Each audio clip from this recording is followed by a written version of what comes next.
Okay, and here we go. We're live. All right. Well, hello, everyone. So today, we'll just cut to the chase. I have a cool guy I met the other day on, it's called Not Another Panel Show, aka Naps.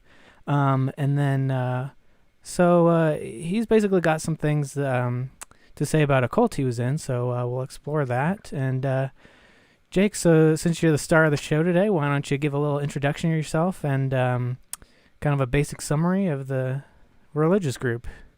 Yeah, so it's kind of funny that I always see like the naps thing come up on my phone, and I'm on that stream every single week, and I had no idea what that stood for.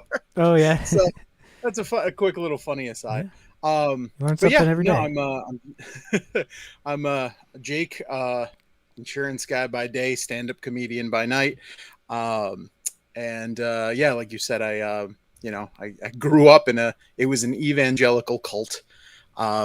It's funny because it's one of those things where I go back and forth a lot, on whether to call it a cult, and it very much was. Hmm. Um, it's really easy when you're in the middle of that stuff, or when you grew up with that stuff, and when you're familiar with that stuff, to excuse it, and to say, like, well, um, you know, this wasn't so bad, this wasn't so bad, this was kind of and it's not. It's not. The things that go on are abuse, and it doesn't matter how prevalent something may or may not be. Um, Shitty behavior should be called out. Um, so it was an evangelical cult. In a lot of ways, it was probably very similar to your typical non-denominational evangelical church, but there were definitely some things about it that were maybe a little more so than others. First of all, like in general, I think the evangelical interpretation of Christianity is a bit cultish. Hmm. And I'm sure most people, most people who are not in it would agree. I mean, you have um, your built-in rules about what you can and can't do with your own body. I mean, there's the whole like we have an end times thing. We have a thing where the world is going to end, and if you're on the right side of it, the overlord's going to take care. Like, that's a cult. Like, I don't care how normal it is, that's a cult. Hmm. um and then there were some things that are kind of middle of the road, in not in the extended, but in things that I think every church probably has to a degree, but I'm not sure to what degree they exist.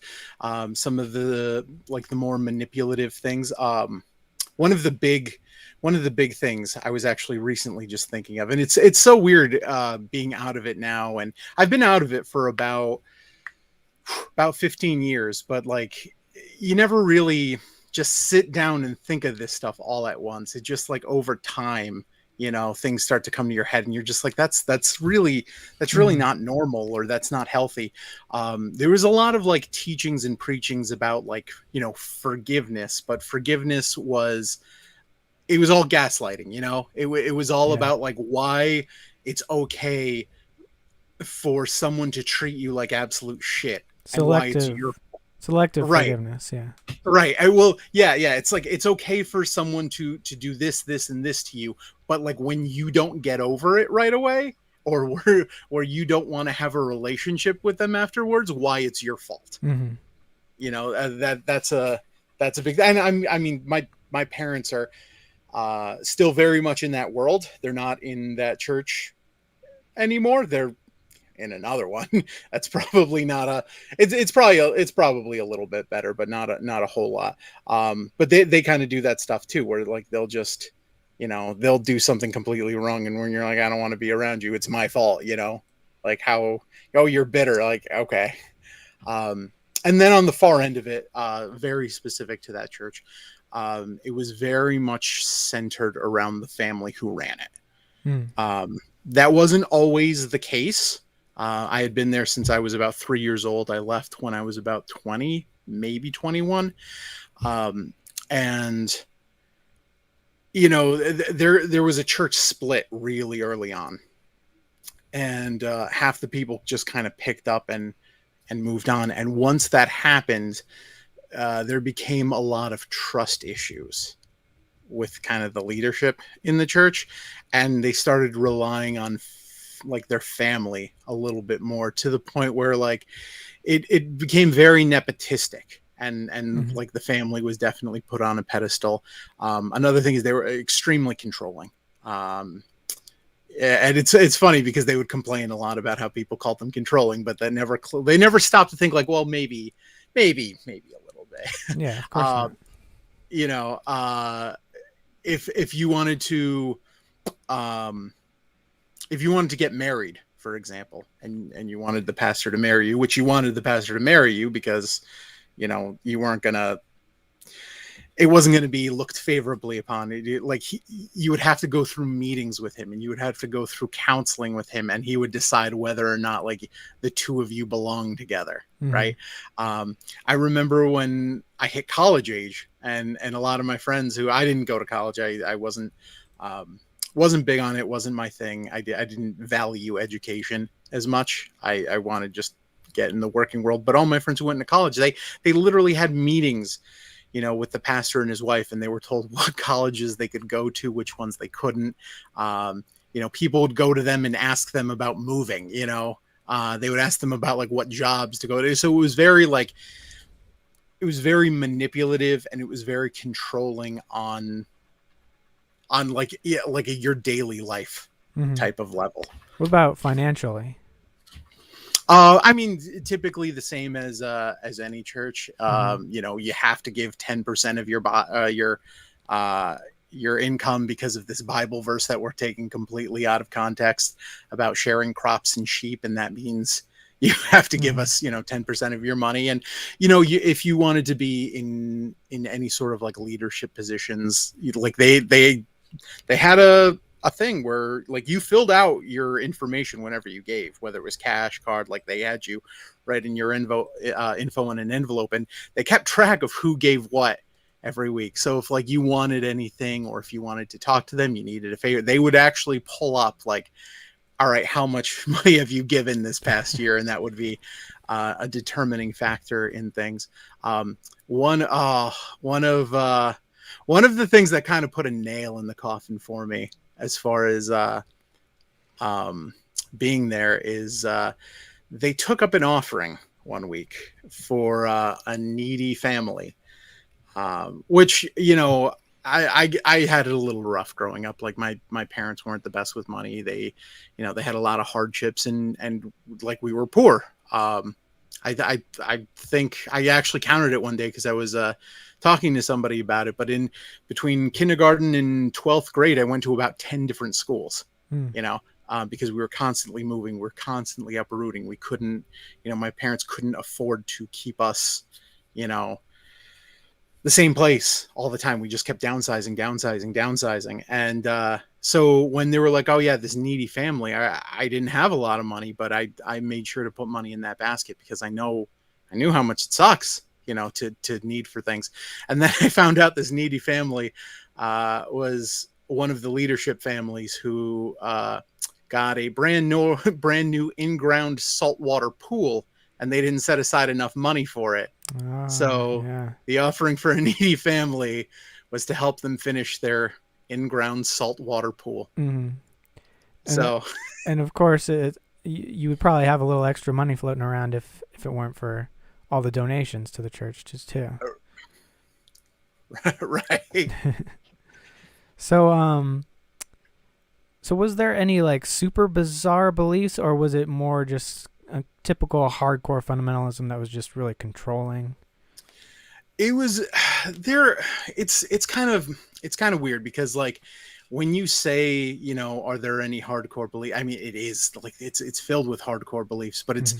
it's how far you take the hardcore beliefs. Hmm. I'll give you a great one. And I'm sure there are a lot of people who would say like, yeah, I've had similar experiences to this, but like I used to have what they called an accountability buddy. And Mm. basically what it was is anytime I jerked off or looked at porn, I had to call somebody up and, Yeah. say like, and it was never, it was never anything so, um, anything so, out like that. Like you would talk in like code with it, it'd be like douchey language, like, oh, I fell, I did this, you would never just say it. So a lot of extreme things like that. The beliefs themselves may not have been different than most people, but I think some of the extents that they were taken to definitely were. Mm-hmm. So like not necessarily speaking in tongues or Oh, no, there was bizarre. Oh, definitely, okay. I was definitely speaking. Yeah, Oh wow. Okay. that was all definitely a part. But and it's kind of funny because I mean, you bring that up now, and that's something that like I just brought up. I was brought up with, and hearing people do that since I was 3 years old, it never really struck me as being abnormal. Mm-hmm. Yeah, it's they normalize all kinds of stuff from a young age, so that's part of the tactic. Yeah, Uh, yeah, definitely. But yeah, no, that stuff was definitely in there. Actually, one of the things that, I was saying that you kind of start thinking about it on the back end now that you're not in it anymore. Actually, just grab me a few Philadelphia and whatever.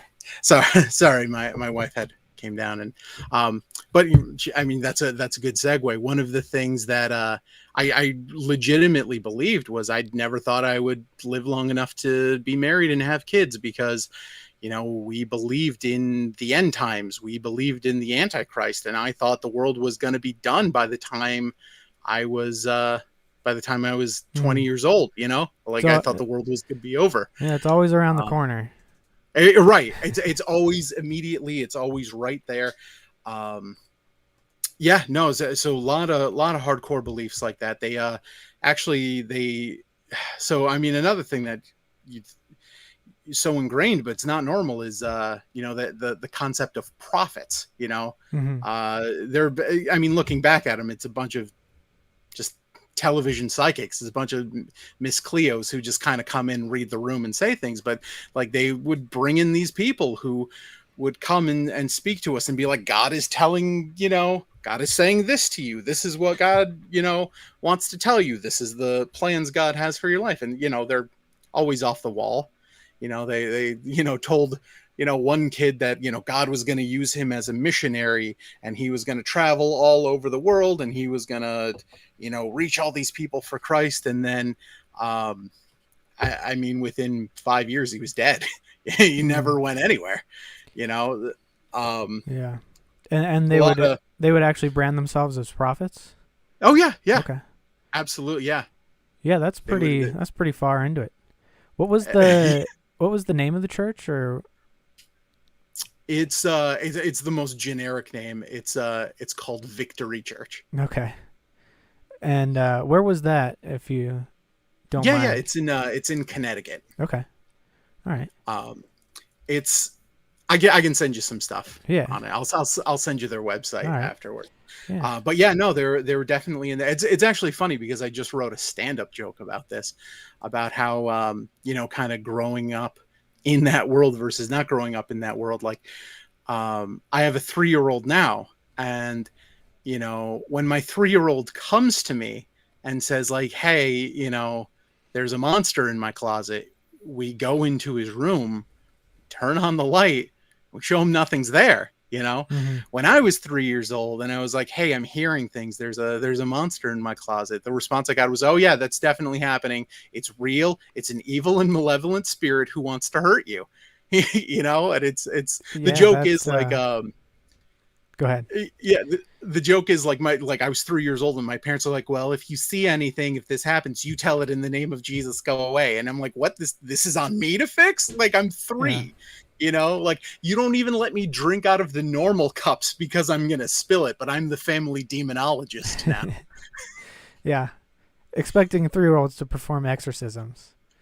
It's Right. I'm it's really glad we never had any robbers break in. Like, Jacob, yeah. get up. You have to tell them the police said to leave. Get out. Yeah. It's bizarre the kind of responsibility they thrust on children, but also look down on children as not full people either at the same time.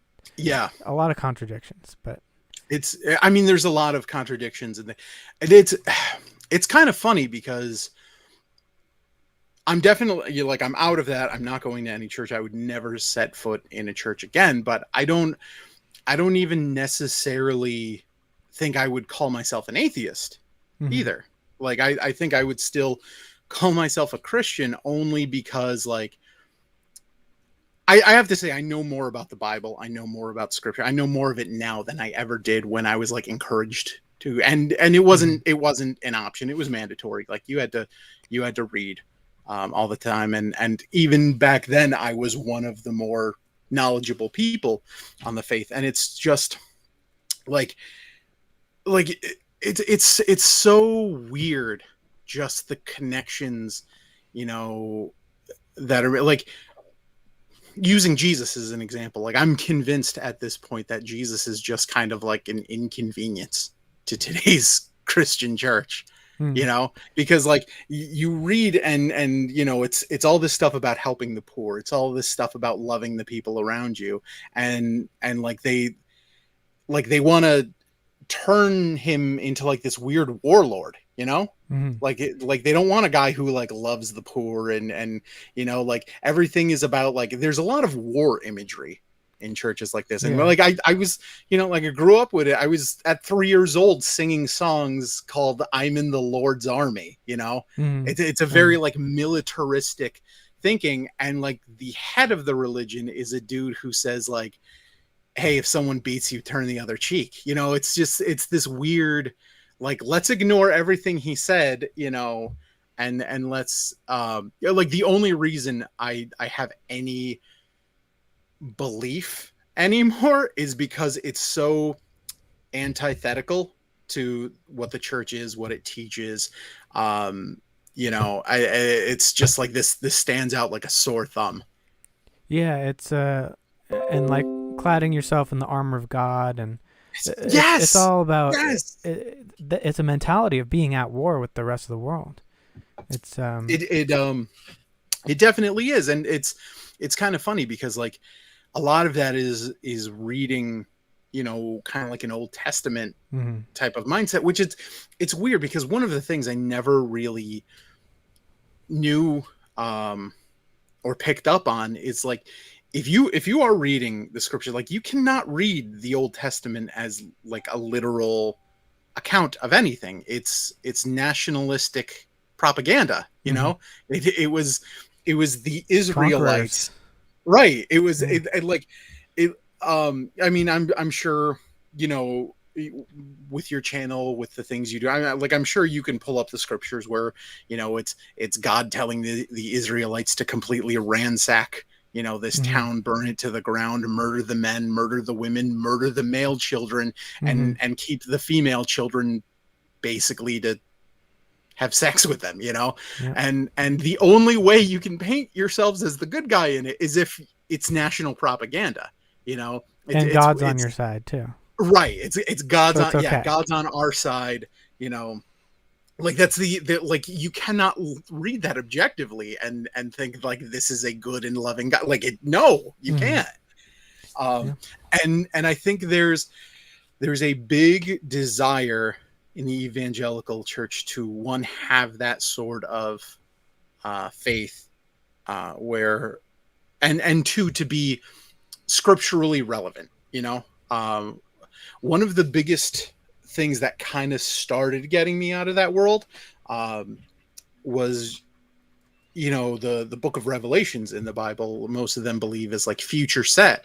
And I just started reading about the historical context and what was going on at the time it was, being written. I mean, first of all, we don't really know the author. We know his name is John, and we assume it's the John from, you know, um, we assume it's the John from the disciples, but I mean, there's no more evidence of that than it is John Cena who wrote it. Mm-hmm. Like, the dude's name is John. That's where that comes from.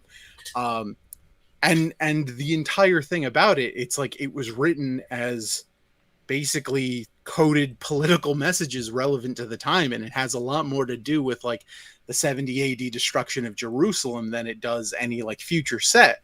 I don't know how much you know about like when that started to become a teaching that like people were espousing to modern times versus back then.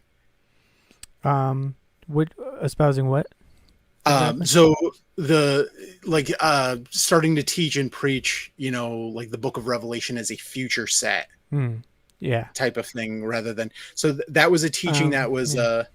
started by this dude named John Darby in the Mm. 1800s. Like this is newer than the Civil War. And everyone before that believed like, oh, this is a guy writing about the destruction of Jerusalem pretty much as it was happening, not Yeah. so that was kind of a big thing that really started to kind of shake, like, okay, this was something I was like really big in, and I was lied to a lot about. Yeah, I've been looking recently more into the evolution of Christianity from like early Yeah. Christianity and how, it's supposedly infallible and inspired by God, but you can track how it's changed over time, and it's crazy. Like there used to be a sect of Christianity that pretty much thought of the Old Testament God as a different God than Jesus himself. Yes. Yes. Because they don't line up at all. Yeah. And they don't agree at all. Yeah, Jesus was a revolutionary toward the Jewish type of mentality, and then from my understanding of Islam, it was kind of like Muhammad wanted to go back to way more like conservative Jewishness, but also thought that the Jews had corrupted everything as well. Yeah. But yeah, Jesus was. I mean, there's some problems in the or the New Testament, obviously, but Jesus was kind of a disruptor of like the bloated institutions. Yeah.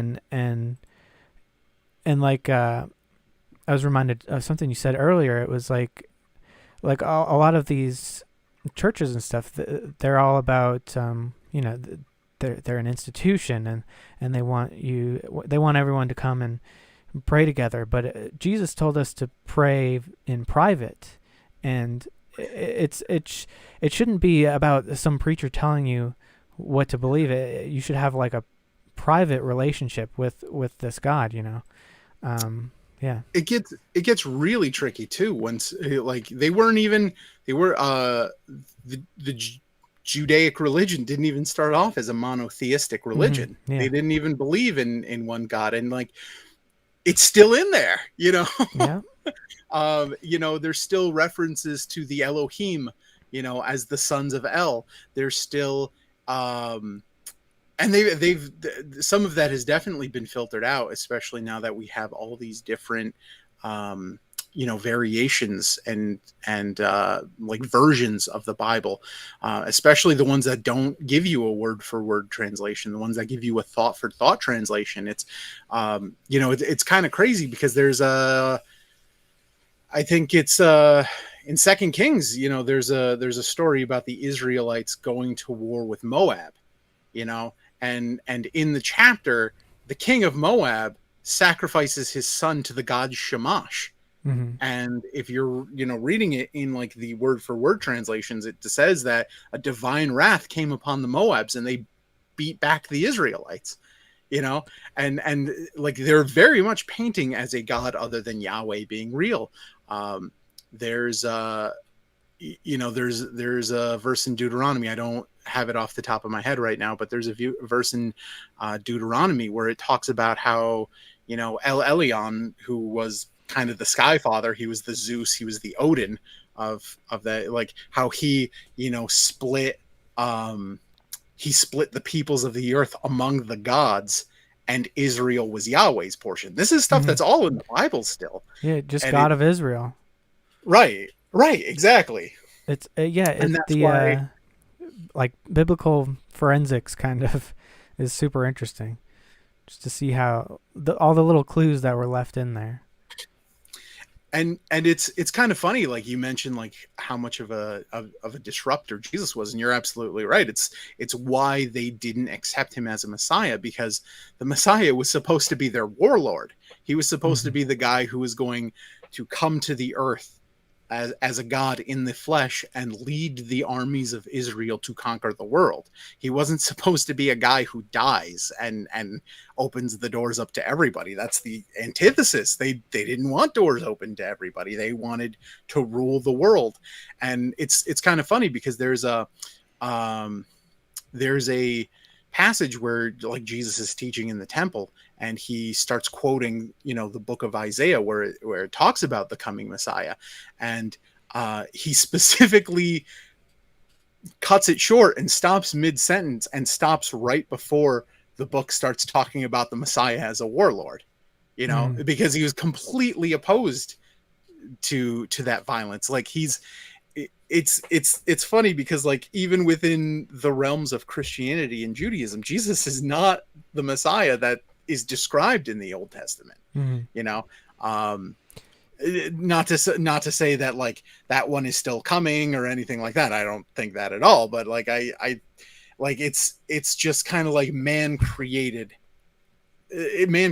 so much of this stuff, and and when it doesn't live up to that, we're so quick to rewrite it. We're so quick to edit it and just be like, well, we'll take this part, and this part, but like we're just going to completely forget this part. Yeah, and the problem is if it's divinely inspired, you kind of have to tiptoe around and kind of retcon everything. Instead, if you look at it as just literature, then you can just make changes and be like, okay, we figured out a better way now. It's funny be sneaky about it instead. One of the things I've kind of realized is if you go back and you read the Bible openly and honestly, we don't even have to go that far. If you actually go and read the Bible, and I would say most Christians don't read the Bible. And when I say they don't read the Bible, I mean like they'll crack open the New Testament. They'll read some of the Gospels. They'll read a few letters from Paul. If they're feeling really froggy, they'll read a Psalm or proverb in the Old Testament. But that's it.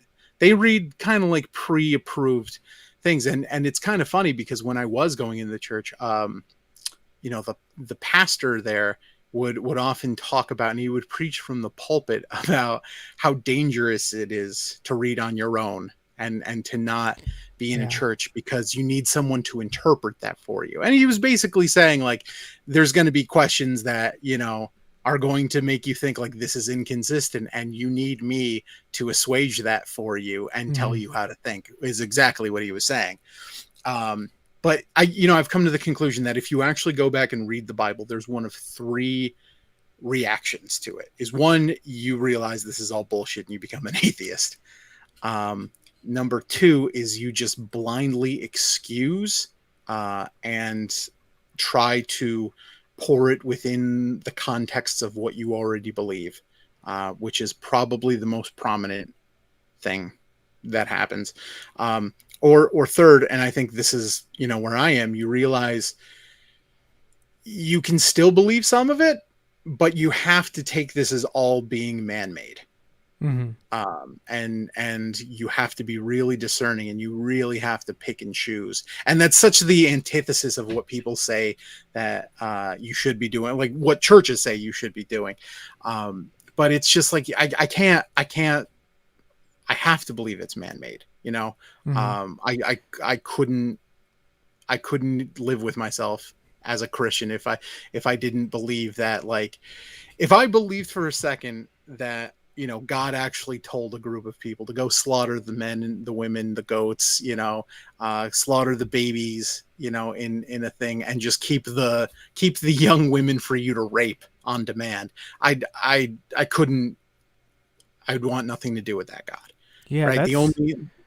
That's kind of the irony of fundamentalism is it actually is kind of an atheist maker because there's no flexibility. If you bend anything, it all breaks. So and just given the sheer amount of different sects of Christianity, it's obvious that people will get it wrong. I'm glad you brought that up because it's one of the things I actually wanted to bring up as like a mindset in some of these places is what is the percentage of Christians in America? It's like 75%. Mm-hmm. It's really high. Um, but there's this insistence that you're in the minority, Yeah. as a Christian, that you're oppressed as a Christian. And yeah, there are all these other people who say they're Christian, but they're not. It's a lot of no true Scotsman fallacy. Yeah. They're Christians, but they're not true Christians. Yeah. Like, We're the only true Christians, and we're such a small number, and everyone's against us, and mm-hmm. you know, And they won't let it's us legislate our theocracy, so we're oppressed. yes, yes, yeah. Yeah, they, man. they want to take the 10 Commandments out of this Arby's. We're Yeah. oppressed. Yeah. So you said, so obviously there wasn't like a single moment kind of in your deconversion or you're leaving the cult, right? It's, So in leaving that, yes, yeah. there was, and it's kind of funny because I don't even exactly remember all of the origins of it. I remember I was mad at them for something. Okay. So a detail I should probably give is that growing up, the pastor's son was my best friend. Mm-hmm. And so I kind of got a little bit of like the behind the scenes, type of, I got a little bit of that inner circle treatment because he and I were really good friends. And I got into a fight with, I think it was like his sister and maybe like one or two other people. And I was like, you know what? Fuck this, I'm out. And it was something like really dumb. And I was more having a temper tantrum than anything else. And I knew it. And like internally, I was like, I'm just gonna, stop going for a month. And then like, I'm going to go back and everything's going to be just the same as it was. But then that month I left, I got cut off, like all the people who were my friends, people who even maybe took my side in that argument, stopped talking to me. And was it kind of like you got out of the bubble a little bit? I definitely did. And I realized that my relationships and my friendships with these people are very conditional. Mm-hmm. And once I realized that, I was like, oh no, I'm gone for real. Well, I'm not doing, And that was probably contributing to why you got mad in the first place, is like you probably subconsciously realized that these relationships were strained and possibly abusive. And like, was it kind of like a kind of a straw on the camel's back sort of thing? No, I actually quite the opposite. Okay. It was something that I felt like I was probably taking too far. It was a little just kind of a like I don't know, just like a dumb. I started doing stand-up comedy around that time, and I think it may have had something to do with that. I don't remember. Like I said, I don't remember the details, but I was being kind of petty about something. But yeah, it was just the realization that like, yeah, no, like this is a very conditional type of relationship. And actually, my friend had called me and asked if I wanted to hang out like a few months after, and I was like, all right, well, maybe there is, something here. And I was like, yeah, I'll meet you. I think we were gonna like go to the movies or something. I was like, oh, I'll meet you there. He's like, oh no, I'll just come pick you up. And I was like, all right, that's weird. I'm a little out of the way, but cool. He came and he picked me up and he brought me to his house so that his parents could try to convince me that I needed to come back, Yeah. And it was just like, it was the realization that like you do want to be friends with me, but like it's a conditional friendship. And it's so funny because they throw around words like bitter, and unforgiving a lot. And I get painted with that because I had a great relationship with him. I had a great relationship with his family. If to this day, I want nothing to do with their church, but to this day, if any of them called me up and were like, hey, listen, like I miss you. I want to have a relationship with you. And it's not built upon you coming to our church. It's not conditional on you giving us money. Mm-hmm. Yeah, great. Let's do it. But that's not what it is, Yeah. I think that's called like triangulation, when you like bring in other people to kind of solve disputes between two people. Yeah, that's like a narcissist thing. Um, It's so funny too, because when they, you know, when I got brought in there, they, you know, they were using language like, well, it's very clear the devil got in here. It's like, or you could just admit you were being a dick. That works too. mhm. Yeah. Um, But that doesn't exist. It's all self-serving. It's all one of the things that I've really noticed, um, and I find this is just kind of a, you know, an odd phenomenon, is how God speaks to people and he always seems to believe exactly what they want to hear. And mhm. God is always affirming of like what they think at a particular time. Yeah, it's yeah. I've heard a few people try and pin like like fundies down on this. Like you just believe everything your God believes, and they try and disagree, but they can never point out a thing that they actually disagree with. Right. Partially because disagreeing with your God is verboten, but also that God concept is kind of there to reinforce the objective sanctity of whatever they believe. Yeah. But Yeah, no, definitely. yeah. And it's I don't know, it's just it's weird, the things that the sex thing is probably the weirdest thing to me. Mm. Um you know, it's I used to hate the TV show Moral Oral, you know, when I was growing. I don't know if you've ever Oh watched yeah, it on yeah. Adult That's a Swim. funny one. I hated it when I was in that, because like it offended me so much, because that was the world I was in, Yeah. and it was attacking me. And within the last year, I was like, you know what? I bet I would love that show, you know. And I turned it on, and I can't do it, and it's for the exact opposite reasons. It's not because it offends me. It's spot on with everything, but it's just like it reminds me of just so much of the kind of the traumas, you know, around it. You know, like I brought up the thing before, how I had like the accountability buddy who I had to call, and oh, yeah, I jerked off every single time I did. Like, why are you setting up 14-year-old boys to do that? Like, why do you think God gives a shit what a 14-year-old boy Mm. does in his own bed? Like, why, you know, like why is that the line for purity? You know, Yeah. you can have all these, you know, guys in like the you know, the youth group, like go around and tell all these girls like, God said we're gonna be together, so you might as well have sex with me now, you know. And like, that's okay, that shit's fine, Mm-hmm. you know. Well, it's not fine because you give them little slaps on the wrist and tell them not to do it again, but it's nothing nearly as bad as, you know, watching porn, or, you know, having sex before you're married with someone who's not a Christian. You know, it's it's all systems of control. It's Yeah. all, you know. Yeah. I lean toward that theory of it's not really some real philosophical disagreement with the act. It's about getting people to be obedient and to do things only in the context of, do they have permission, or are they doing it in the correct way that I get to dictate, or that the church gets to dictate. And I do think that I do think there is some genuine thoughts on that too, because like they go back to the Bible, but you have to take into consideration that like the Bible was all about a dowry system. Like, you Mm. know, you couldn't be a homosexual because like someone is going to lose out on money, you Mm-hmm. know, because you're not buying their daughter.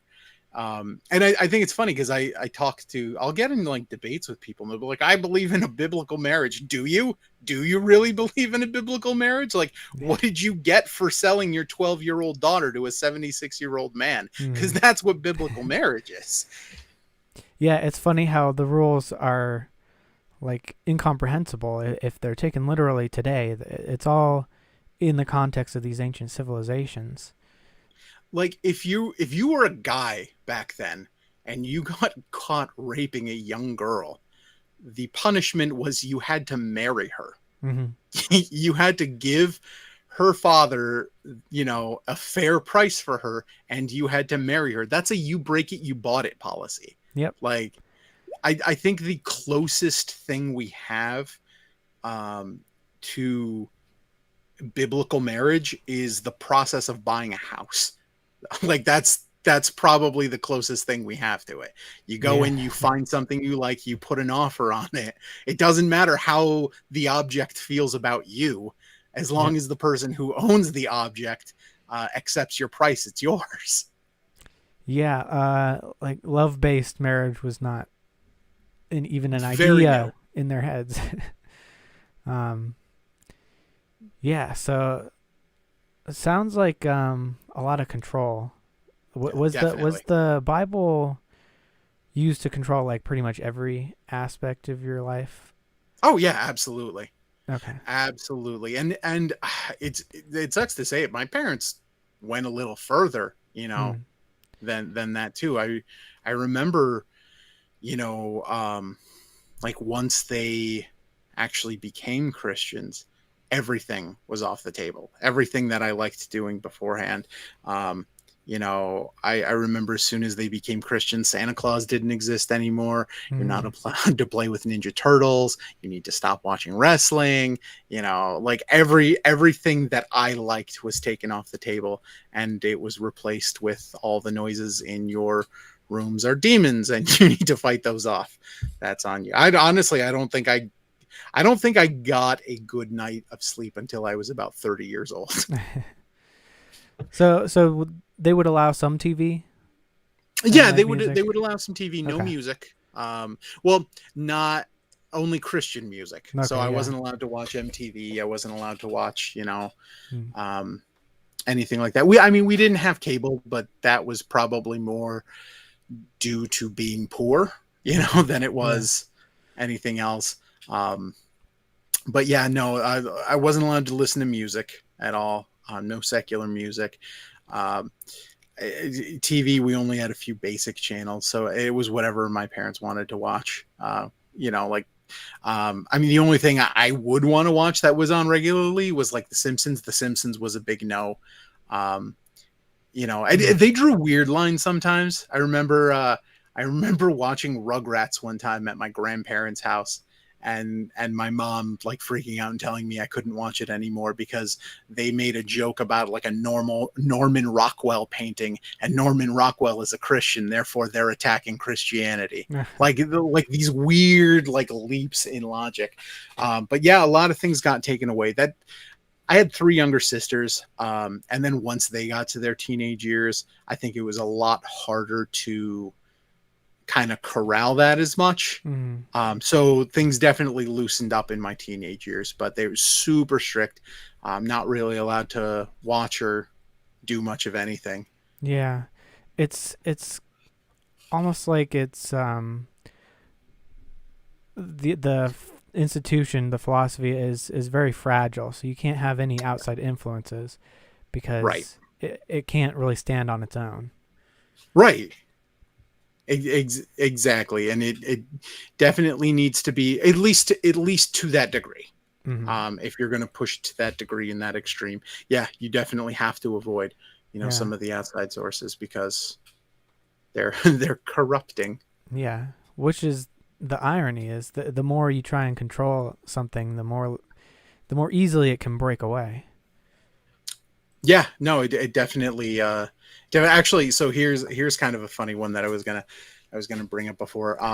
So like I said, at one point, they were a little looser on things there, and then that rift in that church happened, and they kind of became a little more insular, and it was all about like the family.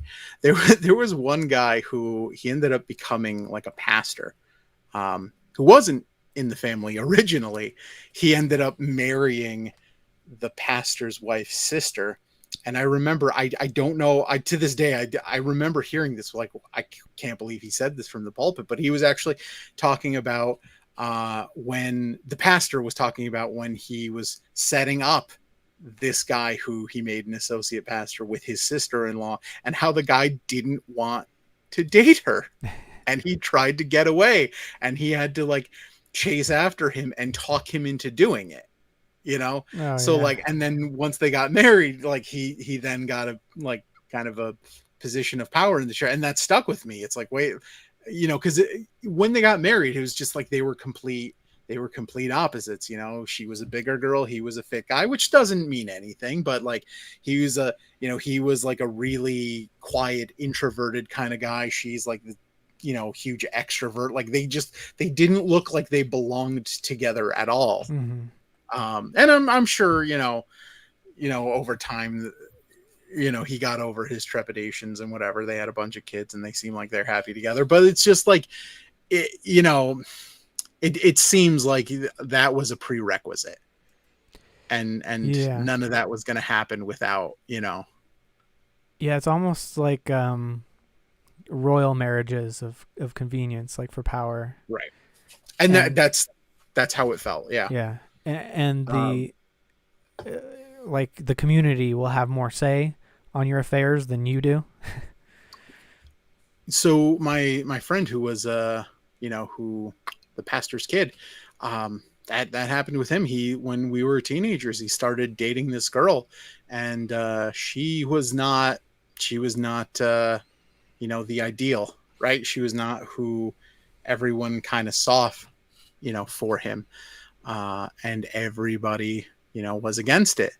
And I don't want to like act like an innocent party. I was probably the worst Mm. among them, because it was like a, no, you're going to take over this church. This is going to be, you know, your thing. Like, she is not good enough for you. She doesn't fit the role of, you know, and she basically, she got chased off, and he got sent to like some, like, basically it was a Christian boot camp, you know, to kind of like rehabilitate him.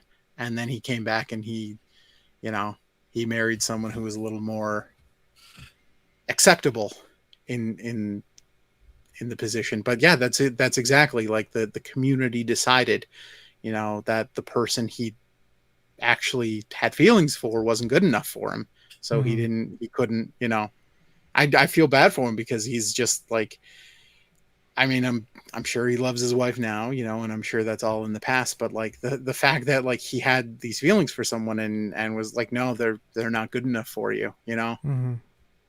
That's actually one of my biggest regrets. I wish I wasn't so. I wish I wasn't such an asshole to him about it, Mm-hmm. and I wish that's not who I was at that time. Yeah, and it's not your fault, but I'm sure a lot of people who escape that feel a lot of guilt Right.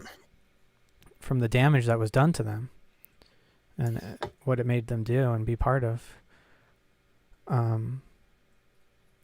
Yeah. No. That definitely is, and just kind of how I thought of and treated people. You know, it like it's one of those things that obviously like homosexuality is a big thing, you know, there. And Mm-hmm. I just remember, like, I was looking back on it, I was the biggest homophobe.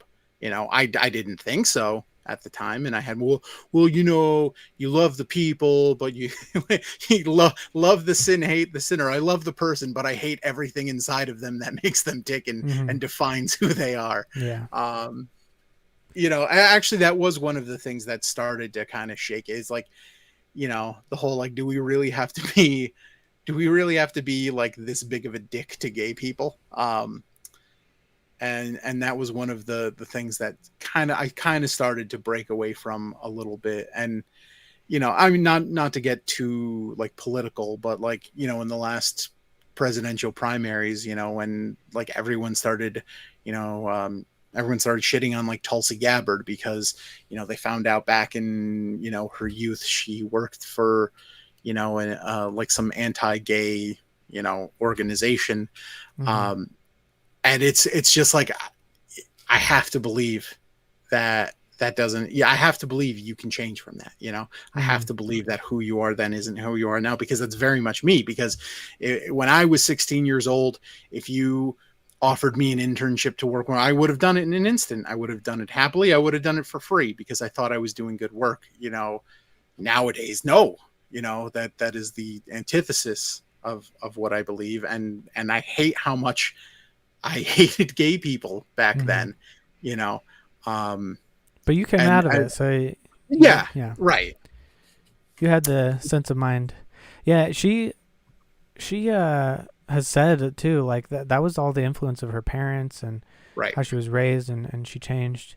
And until just like less than 10 or so, maybe a little more, but about a decade, all the Democrats like were against gay marriage too. They were. Obama Yeah. was against it. Not an endorsement of Trump, but he was the first president who ever went into office approving of gay marriage. Right. Which is like so crazy to think that. Yeah. How far we've come and how far we haven't come at the same time. It's mind-boggling. Yeah. Yeah. Yeah. So was there any like special emphasis on like homeschooling? Um, Not on homeschooling, but when about kindergarten through fourth grade, I actually went to a Baptist school.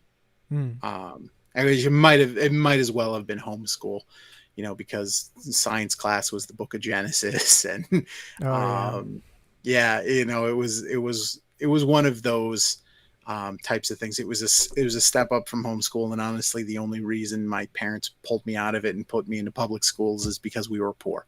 If Mm-hmm. and I'm so glad they did, because it was like the most abusive. Like teachers would slap me for any little thing. Um, I I had I had ADD, ADHD. I've gone undiagnosed until like this past year, but there was a lot of probably red flags about it when I was a kid that they just like ignored because they Mm-hmm. weren't professionals. They were women who went to the church who they were like, well, you're homemakers, you could use some extra money, and you're women, so you'd make good teachers. So they hired them all on as teachers, and eventually the state came in a few years after my parents pulled me out and shut the school down because no one was actually licensed to teach there. Um, When they but oh yeah, probably. they actually so my parents, were Christians. My grandparents weren't, Mm. and they actually went to great lengths to hide from my grandparents like how deep they were into this stuff. So like I would go over to my grandparents all the time, and I'd sneak, watching things I wasn't allowed to. I'd watch Power Rangers, I'd watch wrestling, I'd watch, all the things I couldn't watch at home, Demonic and they would buy stuff. me toys. So they would buy me like Power Ranger toys, and I had to sneak them home, and I brought them to school one day, and they caught me playing with my Power Rangers Mm. toys, and I think I didn't go to recess for like 2 years. I had to stay inside during recess Oh man. because they caught me for 2 years because they caught me playing with Power Ranger toys one time. So was the school related to the church or just kind of in the same sphere? It it was related to a different church. It Okay. was But there was but similar. another yeah, there was another like local church, and I think the pastor of the church I was going to had a relationship with the pastor who was building this, so he sent his kid to that school, and then monkey see monkey do. Hmm. I went to a Catholic high school, but it was not super weird, and it was not. It was definitely not abusive. I actually had a good experience, but I got that's where I learned everything. I started learning about the Bible, read the Bible and stuff, and yeah. So I have experience in the religious world, but not not an abusive one, I would say. Yeah, this one was pretty. It was and there were good aspects to church in general. Hmm. Um, and it has nothing to do with the teachings or anything like that. I will say with his, like I said, my family grew up with not a whole lot of money. We were constantly picking up and moving all of the time. The only reason I had friends, up until I was about 17 or 18 was because of the church. And, if I didn't have that constant, um, I would have never had friends just because we were picking up and moving every single year, and it's not like today where we all had cell phones, Hmm. cell phones really didn't become like a thing that everyone had until, I was at the end of high school, so I wasn't able to keep in touch with anybody. So it definitely did give me a sense of community that I wouldn't have had otherwise, but was it worth the other things you had to pay to get that? Not so sure. Yeah. Well, that's one of the biggest strengths and drawbacks, I think, is people need community, but when you put so much emphasis on the community over individual, is Right. when it becomes toxic. And I mean, honestly, if churches existed out there, right, where they weren't so, um, for a lack of a better, like, if it wasn't such a dictatorship, right? Mm-hmm. If you could go to a church and they were like, hey, listen, we have Bibles here, let's read them and talk about them, let's debate things, let's have discussions about, any and everything. But cool.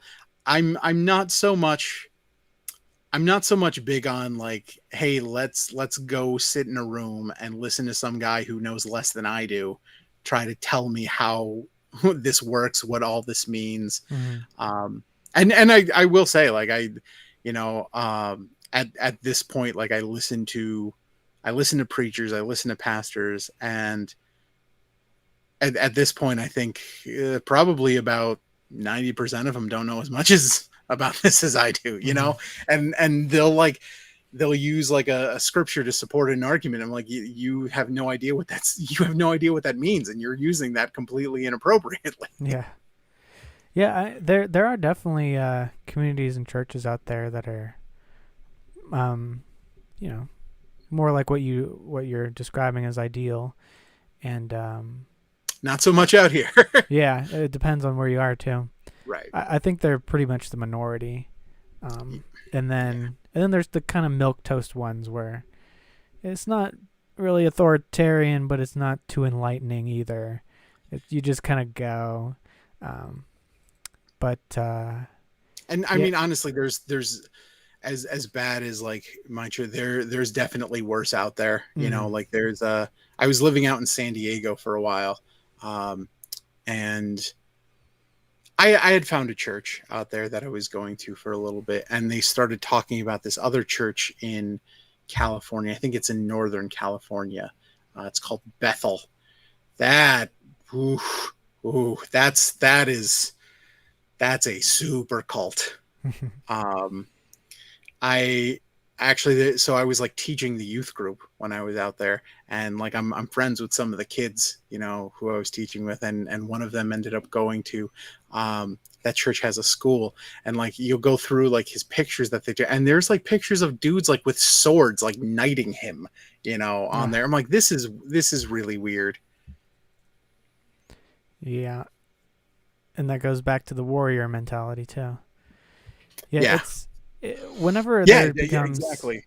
yeah, whenever there's like a centralization of power, kind of, that's when things start becoming corrupted, because then everyone in power, everything they do is kind of to maintain that power, and it becomes about controlling people, and yeah, all That that that's good stuff. exactly that's exactly what it is. Yeah. Um. So, uh, tough questions, but was there any like physical or sexual abuse like going on, getting covered up by your church? So I think so. Mm-hmm. So I yes. Um, there's one instance in particular I know about. Um, One of the girls in the youth group I was growing up with, you know, uh, let me know. She basically got raped by one of the guys in the youth group. Um, Maybe not. Oh, it was sexual assault, definitely. Like Mm-hmm. stripped her, made her do things, all sorts of stuff like that, and she ended up like bringing it to the pastor and his wife, and the outcome of it was basically they had a meeting with her and the guy, and basically were like, you shouldn't have done that. Let's not call the police, let's not get anybody involved. Yeah. He won't do it again, he promises, but let's not make a big deal of this either. um and I got that from her side too.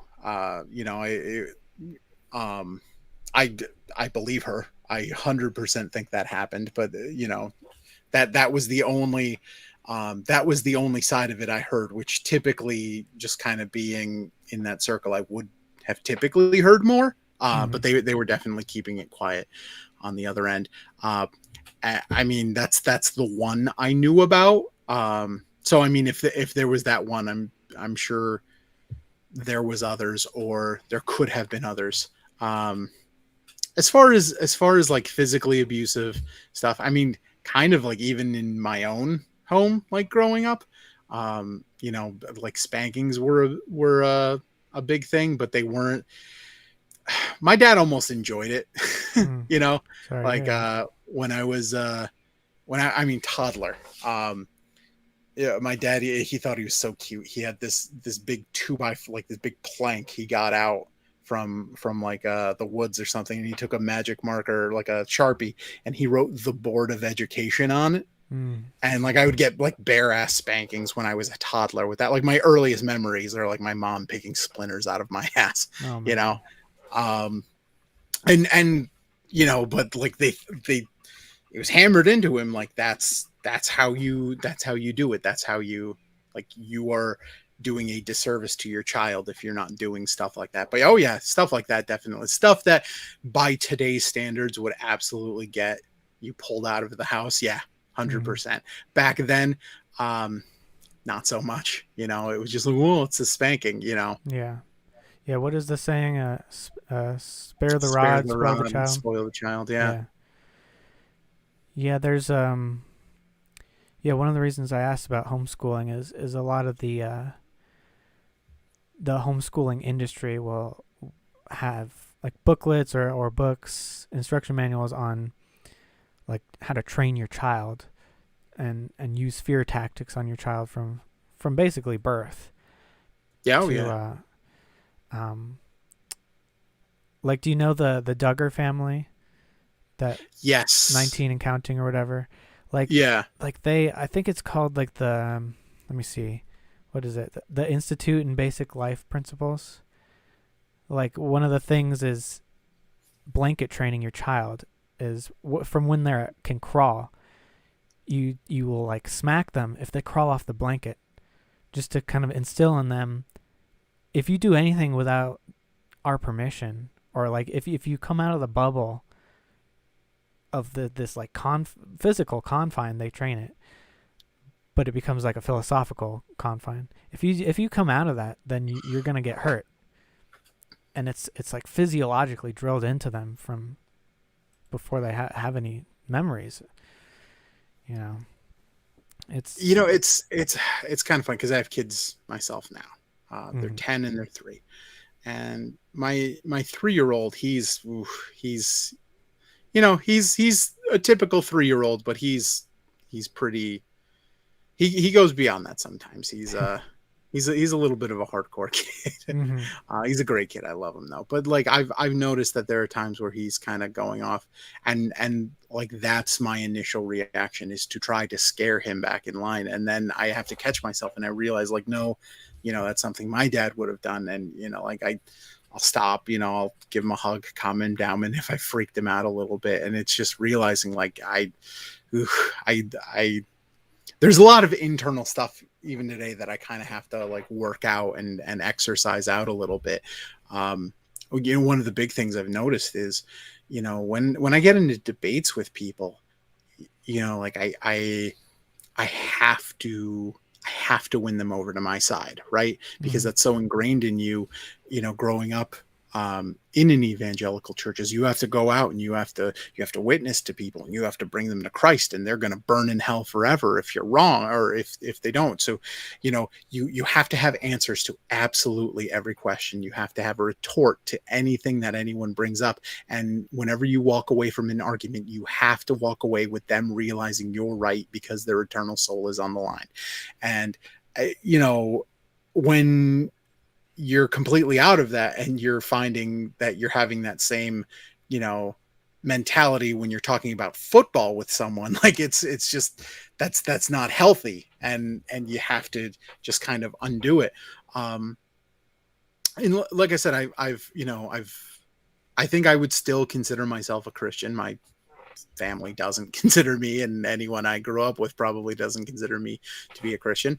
Um, but it's one of the most freeing things about not being in that church is I feel like I don't have to have answers, for everything. Like I said, I still, I still believe in like the divinity of Jesus. Cause like we said, you know, his teachings were just so disruptive. It was so anti, you know, um, what the establishment was. But like, I also don't believe in the premise that, God, uh, was so angry at us for violating the laws he put in place that he sent himself to the earth as a sacrifice to himself so that he could appease his own anger. Like that doesn't make sense to me. Mm. Like that I that's not logical. So I'll find myself in the things where it's like, well, how do you reconcile that? Like how can you believe in the divinity of a Jesus without believing that, you know, God requires a blood sacrifice for forgiveness? I don't know, but like I don't have to. That's Mm-hmm. the beautiful thing. Like I don't have to concoct answers for these things anymore. I can just leave it as I don't know, and that's good enough. Yeah. Because I don't have to convince anybody else. I don't have to pull anyone over to, you know, to my side of it. And it's okay to say you don't know the intricacies of the universe. Yeah, and I'm not a Christian, but I think that there's a lot of really good metaphorical truth there, where Sure. you could say, you know, instead of just kind of have faith in Jesus and that's what will save you. It's be like Jesus, be questioning, be a disruptor in your life, have that personal like relationship with the universe within yourself, and not need other people's permission. And that's the way to true Yeah. salvation is that internal questioning. Um, It's really funny that you bring that up too, because it's one of the things that I've really kind of noticed just being on the outside looking in now is, you take the life of Jesus, and if you do want to believe that you know the crucifixion of Jesus is, what brings salvation and all that. It's funny looking, starting in the Bible immediately after Jesus is no longer in the picture, and throughout the rest of history, how every single bit of religion is like, okay, God gave us this gift through the sacrifice of his son, right? How can I make that only for me? And mm, that's what it's been throughout history. It starts with the Jews right after, Jesus died, and they're like, wait, this is for the Gentiles too. Well, they have to be circumcised or else they don't get it, right? That because that was a big fight in the Bible. And then you had, you had the Catholics who were like, oh well, you have to be confirmed or you don't get this. And then you have, the Calvinists who are like, it's predetermined who gets this and only we get this. The Seventh Day Adventists say the people who get this are the people who, respect the laws of the Sabbath. That's who gets it. And now you have, like the evangelical movement who is like, no, you have to, have this set of beliefs. You have to say this prayer. And everybody has come to try and filter out who gets salvation, who God saves, because all of this is just a big superiority complex. mm-hmm. Like, how am I better than everybody else? Yeah, God loves everybody, but He's making it so that the basically minimum amount of people can get saved. Right. Like I just don't understand the, if you, it, I don't understand how you believe that like God could send a sacrifice to pay for the sins of everybody, and he thinks it's worth it, knowing full well he's going to whittle this down to only 20%. Like, why would you even bother at that point? What's Yeah, the point? yeah. That's where all the excuses and the mental gymnastics come in. Right. A lot of excuses, a lot of mental gymnastics. Yeah.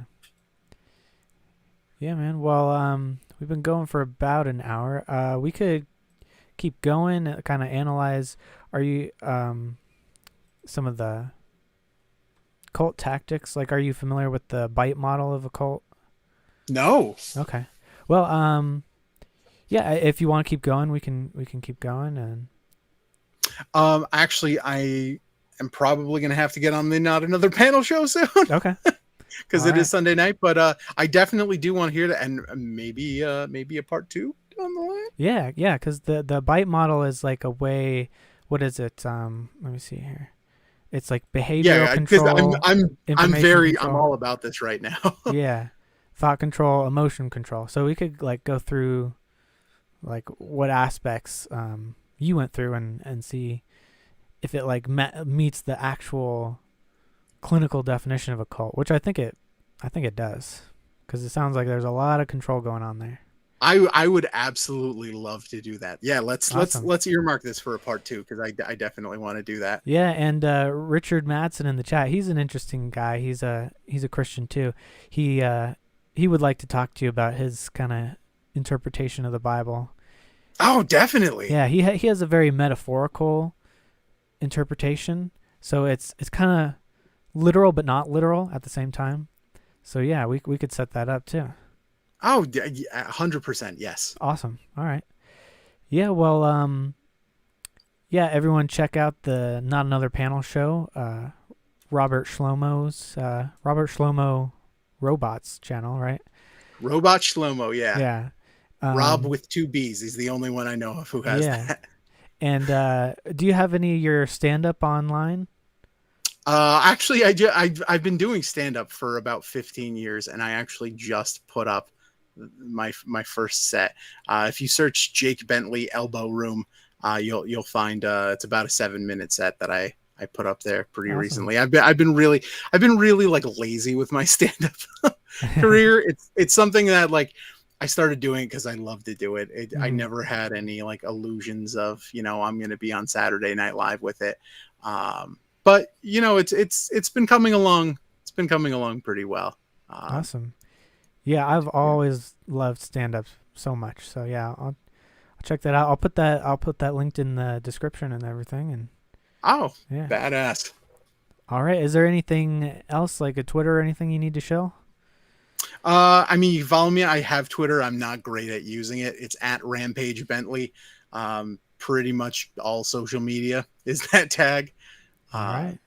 so, and if you happen to be in the Connecticut area, I am doing a fundraiser for cancer research, stand-up comedy at it's in Milford. It's at the William Ravis office in Milford, Connecticut. The 23rd. It's a Thursday, Awesome. September. Well, anyone in So Connecticut, go see it. if you happen to be, come check me out. Give money to a good cause. Yeah. Awesome, man. Well, I'll let you go. All right, sounds good. Thanks for having And me. yeah, I'll talk to you later. All right. Alrighty. I'm going to play us out.